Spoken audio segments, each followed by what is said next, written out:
רגע.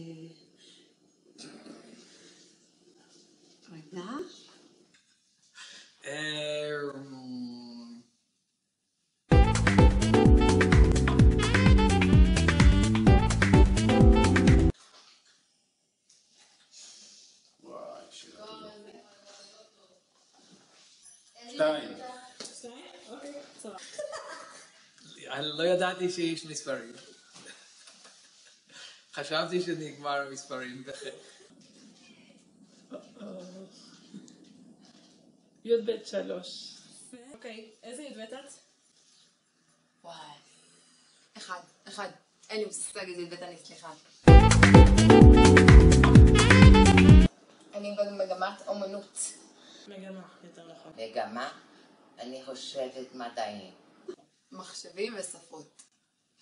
באיזה מגמות היא?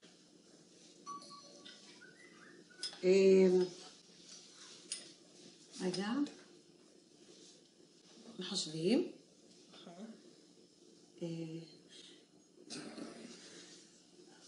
רגע. אומנות וביולוגיה. ביולוגיה ואומנות. מה, אמהות לא יודעות את זה?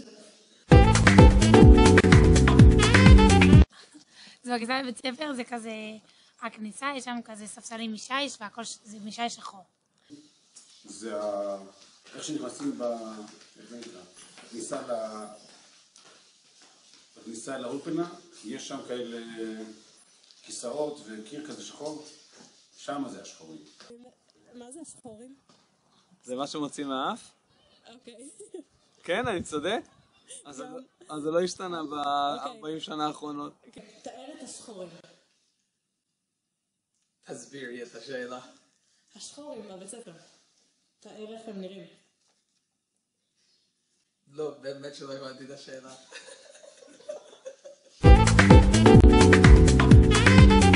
אתרוג זה תוכנית של לימוד תורה לשמה, שבאים כזה פעם בשבוע ללמוד תורה לשמה, ומדי פעם יש גם שבתות. תגידי, מה זה אתרוג? אין לי מושג. תוכנית אתרוג. באמת אני לא יודעת. מה זה אתרוג? אתרוג זה דבר שלוקחים בסוכות ביחד עם הלולב, הדסים והערבות. הוא מסמל גם ריח טוב וגם טעם טוב. מה זה אתרוג? זה התוכנית של הרבנית קוק, הרבנית ברנד. אין משיחים בשעת הסעודה.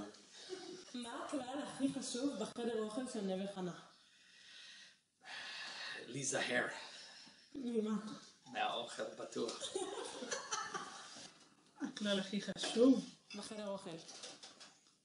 לעבור מהר לפני שנגמר האוכל. מה הכלל הכי חשוב בחדר אוכל של נווה חנה? אסור להיכנס בלי נעליים, חס ושלום. לבוא עם נעליים. אסור להיכנס בלי נעליים, למרות שאני נכנס. קומבינות.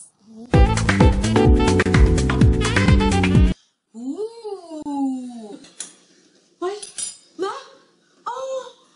שכחתי. תעשה פרצוף שזה הפרצוף של אמירה.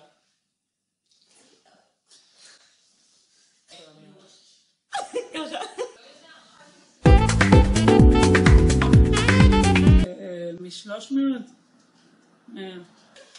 כמה בנות באות? הרבה מאוד. רוב בית הספר.